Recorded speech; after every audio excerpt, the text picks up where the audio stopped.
come with us to finally decide on a car seat and stroller so I can stop talking about it and stop thinking about it, because I have been doing so much research and I genuinely cannot think way too much. So let's go find one. So I went in knowing that I was definitely going to get two strollers, the Duna and then another bigger stroller system like the Bugaboo Fox 5 or the Upper Baby Vista or Cruise. I ended up going different with what I thought, because after explaining my lifestyle to him and what my priorities were, those stroller systems just didn't make sense for me. My biggest priorities were easy, convenient, lightweight, being able to use one hand to get in and out of the car. He was explaining here how the Fox 5 and the Cruise were amazing if I lived in a city or I lived somewhere where I was going on a hill or doing really long walks on like gravel, but I live in suburban Florida and it is so flat. So we started looking at his number one favorite, which was the Nuna Swift, which was the most lightweight, compact, and had everything I honestly needed. This is much smaller than the Fox 5. Absolutely. We also compared the Nuna Swift and Triv, which I can do a whole video on, but honestly, it was a no-brainer for me, this one by far. And when you close it, the mid snaps.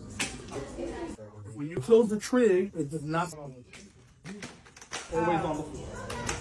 But there were a ton more differences of why I like the Swift better. Now that we decided on the Swift, I needed to figure out if I wanted an infant car seat plus the Duna, or if I just wanted one or the other, but I ultimately decided on both because they really are for different things. The Duna is really great for travel, which we do a lot, and it's also great for quick in and out trips of the car, but I did not want this acting as my main car seat or stroller. Duna can work, but I think it works better with the car seat than replacing the car seat. There's a different level of safety. When it came to safety, the Nuna Pippa Air RX was the number one top choice, so I did feel more comfortable using this as my main car seat and having the Duna for travel and those really quick errands. Also, the reason I was initially set on Duna for my main car seat was because of how easy it is to get in and out of the car without waking or moving the baby, but honestly, the infant car seat plus the Swift was just as easy. It took literally 30 seconds and it was so light. I personally like having this stroller plus the Duna instead of the Duna plus a bigger stroller like the Fox 5, because if you're like me and live in a flat area, then you don't need that heavier walking stroller, because this one walks just fine. But I will say, I get why it makes sense for people in the city, because you're not in and out of the car, you're literally walking everywhere, whereas I am more in and out of the car instead of walking everywhere, which again is why I love how light and compact the Swift is. There really is no right or wrong stroller to get. It's truly personal preference and what your lifestyle is.